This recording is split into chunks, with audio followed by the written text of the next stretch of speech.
Good morning, student. Today we are starting the chapter number 1 for reading class 4th.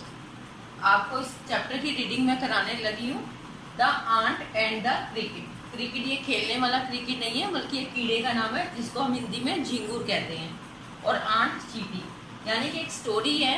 इस story में aunt and the cricket यानी कि चीटी और झिंगुर के बारे में बताया गया है कि उन दोनों का मतलब क्या कन्वर्सेशन है, क्या उसमें वो अपना एक्सपीरियंस शेयर कर रहे हैं कि किस तरह से आपको अपने फ्यूचर को प्लान करना चाहिए. Let's start. Good morning student. Let's start the chapter number 1 the ant and the cricket.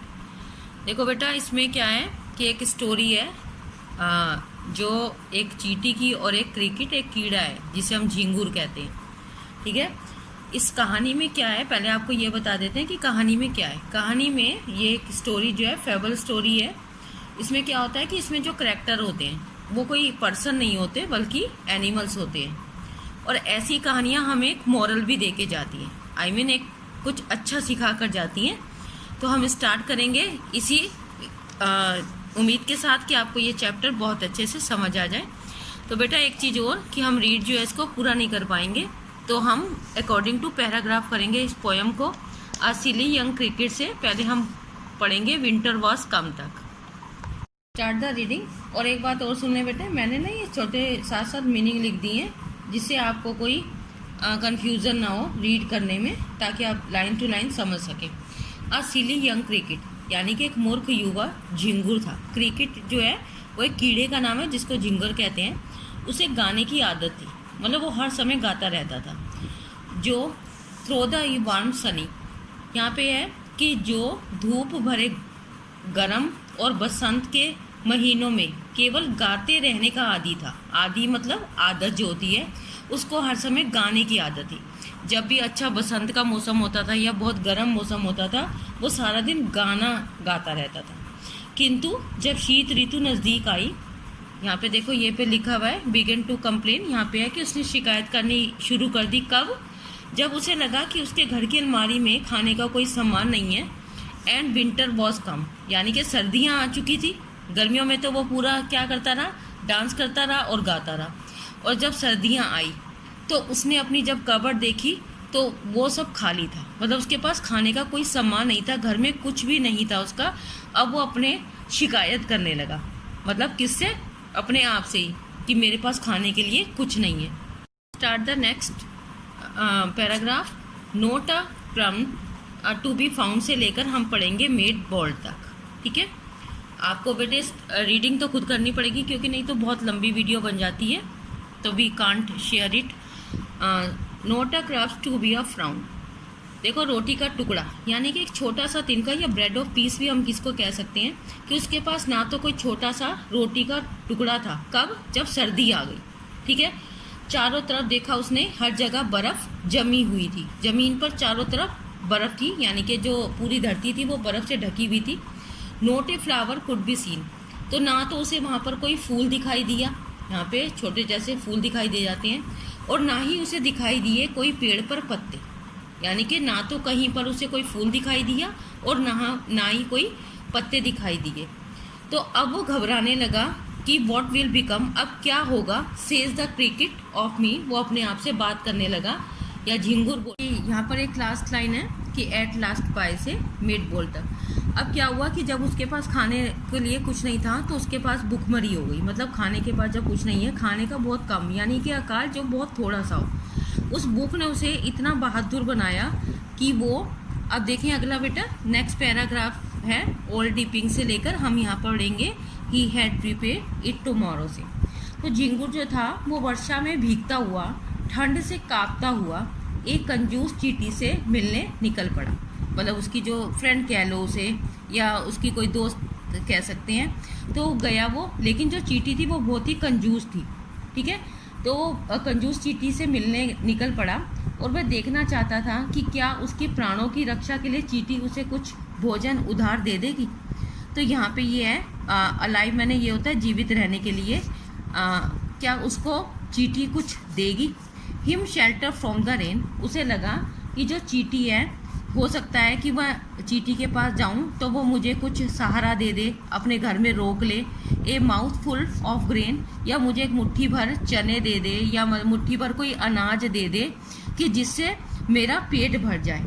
और वो इस विश से, मतलब उसका जो ऐसा विचार था कि वो मुझे कुछ उधार दे देगी तो मैं उसे फिर दोबारा उसको लौटा दूंगा कल तक।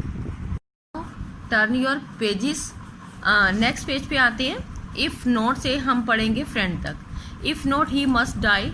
अब यहाँ पे है जो उसे लगा कि ऐसा ना हो कि मैं भूख से और दुख से मर ही जाऊँ, इसीलिए वो कहाँ गया था, चींटी के पास। तो जैसे ही वो चींटी के पास पहुँचा तो चींटी कहने लगी मैं तुम्हारी नौकर हूँ, मैं तुम्हारी दोस्त हूँ कि मैं तुम्हारे लिए अनाज इकट्ठा करती, लेकिन बट ही अर्न्स नेवर बोरो। लेकिन जो चींटी थी उसने उसको कहा कि ना तो मैं उधार लेती हूँ, वी अर्न्स नेवर लैंड, और ना ही मैं उधार देती हूँ। मतलब जो चींटियाँ होती हैं ना वो उधार देती हैं ना वो लेती हैं, क्योंकि वो अपनी मेहनत से खुद अपना हर काम करने में सक्षम होती हैं। लैंड मैंने होता है उधार देना, बोरो मैंने होता है उधार लेना। तो but tell me dear sir, did you lay nothing bye.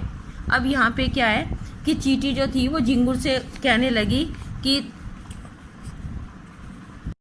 चलिए, but tell me dear sir. अब वो चींटी जो है वो ये पूछती है कि तुम मुझे ये बताओ कि जब इतनी गर्मी और अच्छा मौसम था तब तुमने कुछ भी इकट्ठा खाने के लिए क्यों नहीं किया, क्यों नहीं तुमने कुछ अपने लिए जोड़ के रखा।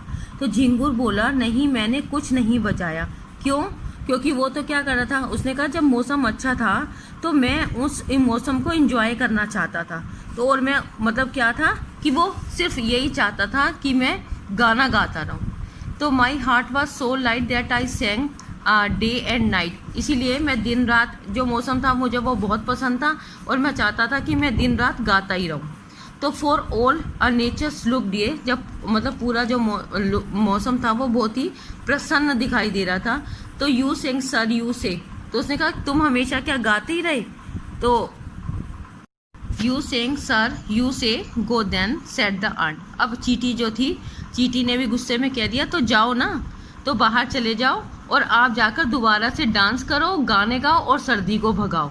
बस जैसे आपने पूरी गर्मी गाना गाकर निकाल दी वैसे ही आप अपनी सर्दी को भी भगा लो।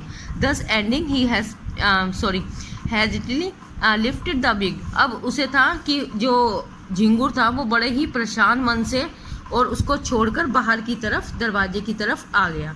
And out of the door turn the poor little cricket. अब जो दरवाजा था झिंगुर को तो पार करना ही था, क्योंकि उसने अब उसके पास और कोई चारा भी नहीं था। तो जो झिंगुर था वो दरवाजे से बाहर की तरफ आया। तो though this is a fable, the moral is good. मतलब ये एक ऐसी स्टोरी है जो हमारे को एक नैतिकता बताती है कि इस कहानी से हमें ये पता चलता है कि इसमें जो कीड़ा है वो 4 पैरों का भी, वैसे तो कीड़े 4 पैरों के होते हैं कोई भी इंसेक्ट्स जो हमारे एनिमल्स होते हैं, लेकिन इसमें जो कंपेयर किया है वो 2 पैर वाले। आप यहाँ पे पिक्चर्स में देख सकते हैं कि यहाँ पे जो एनिमल है वो 2 पैर का है और यहाँ पे आंट भी 2 पैर की दिखाई है। क्यों? क्योंकि इन दोनों का जो कंपेयर है, ये जो झिंगुर का कंपेयर गया है ये ह्यूमन बीइंग से किया गया है। यहाँ पे एक इंसान की बात को लेके बताया है कि कुछ लोग ऐसे होते हैं कि जो फ्यूचर में बिल्कुल कोई प्लान नहीं करते, जो केवल आज सोचते हैं कि आज हम खा लें, आज मतलब इतना कर लें। जैसे अभी आप लोगों को मैं एक एग्जांपल दूं कि कुछ बच्चों की ऐसी नेचर होती है कि एग्जाम टाइम में ही पढ़ेंगे और जब एग्जाम सिर पे आ जाते हैं तो उनको कुछ लर्न ही नहीं होता। और कुछ लोग ऐसे होते हैं, कुछ बच्चे ऐसे होते हैं जो पूरे थ्रू ऑफ द ईयर पढ़ते रहते हैं, उनको थोड़ा थोड़ा सिलेबस जैसे मिलता रहता है वैसे ही वो लर्न करते रहते हैं। तो वो क्या करते हैं, वो फ्यूचर की प्लानिंग करते हैं। तो इस स्टोरी में भी यही एक मतलब अच्छी मोरल है कि जो लोग अपना आज नहीं संवारते उनका कल हमेशा परेशान करता है। If you live without work, अगर तुम काम के बिना रह सकते हो तो तुम्हारे को खाने के बिना भी रहने की आदत डालनी होगी। At last the moral of this poem the ant and the cricket is that if we did not work hard today we can't have a happy life tomorrow. यानी कि इस पोयम में यही सिखाया गया है कि आज अगर हमने हार्ड वर्क नहीं करा तो हम लाइफ में कल खुश नहीं रह पाएंगे। Okay students, I hope you would understood this chapter very clearly. तब तक के लिए बाय बाय। और बेटा इस जब भी 4th क्लास के जितने भी स्टूडेंट हैं वो इस चैनल को सब्सक्राइब कर लें ताकि आपके पास नई वीडियो अपने आप से आ जाए, और बेल आइकन भी कर दें कि न्यू नोटिफिकेशन जो भी हो आपकी क्लास का वो आप तक पहुंच जाए। Take care, bye.